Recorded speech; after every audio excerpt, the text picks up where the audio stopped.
Could you imagine being 18 years old and being kicked out of your home, literally just tossed on the street? You're in your senior year of high school, you have to go through all those changes, and then you just abandoned. So this happens when 18-year-olds age out of foster care. So a study found that 19-year-olds who stayed in foster care longer in Illinois were more successful than those from Iowa and Wisconsin, which did not stay in foster care. So they had more access to education and stuff like that to help succeed in life. So today we're going to be talking about aging out of the foster care system. I'm Ava Coleman, and this is Jessica Rice. So the truth about aging out. So over 2,000 young people age out of the foster care system every year. So this, and nearly 40% of that becomes homeless. So the percentage of children who still suffer from stuff like PTSD and mental problems brought in by foster care is 25%. So they're not getting any help for that at all when they're just tossed on the street. So children who are diagnosed with disabilities of any kind, even if it's just like a learning disability like ADHD or something like that, are twice as likely to age out of the foster care system. So the cost of foster care is very expensive. So it's over $19,000 per child per year. So the state and federal expenditures for foster care is over $4.3 billion. So if we're going to be saving this much money on foster care, why don't we make sure that the kids are actually getting what they need from it and to be successful? So this graphic here shows some hidden and scary facts about aging out of the foster care system. So 54% of them will earn a high school diploma. That's pretty low. So 1 in 5 will be homeless in 1 year. 71% of the women who are aged out of the foster care system will become pregnant by the age of 21.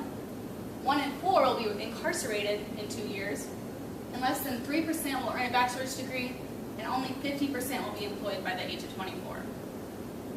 So with all that being said, our problem pain statement is that the foster system forces unprepared children out of the system, which leads to an increase in homelessness, unemployment, drug issues, and other life issues. So our solution is Prepare First. Prepare First is going to be a series of meetings that are held with the foster parent and the foster kid together. During these meetings, they will go over housing and educational tools and support for the aged out fosters. Also during these meetings, they will teach them some financial skills, also some life skills, making the transition a little bit easier for the teens and for the parents. Also here is going to be medical aid, whether that be physical, emotional. They will partner with local businesses too to create some kind of employment opportunities, whether that be like internships or just kind of getting them out there ready for whenever they do graduate high school, so they have the next step ready for them. So how are we different? So there are a few other programs that are kind of like Prepare First, but not really. So Prepare First, as you can see, offers a lot more than what the other ones do.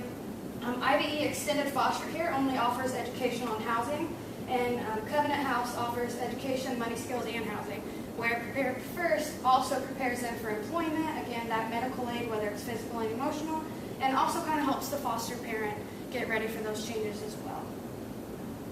So our value proposition statement: for aging out foster children who need more preparation, Prepare First provides the necessary life skills, education, housing, and other skills needed for adulthood. Unlike IBE Extended Care and Covenant Housing, Prepare First provides more than the basic education and housing needed to help foster children prosper into the world. So with that being said, Prepare First is going to be, again, just a series of meetings. We're looking to start these meetings at whenever they become 13, kind of get into middle school and high school, just to kind of prepare them that way they do not compare to the other facts. So we just kind of want you to think, like, what if this was you? Or what if this was your child and they were literally just being thrown out into the streets with no help at all? Like, I could only imagine where I would be if that happened to me. So we kind of want to just prepare these kids first before they're thrown out and just abandoned.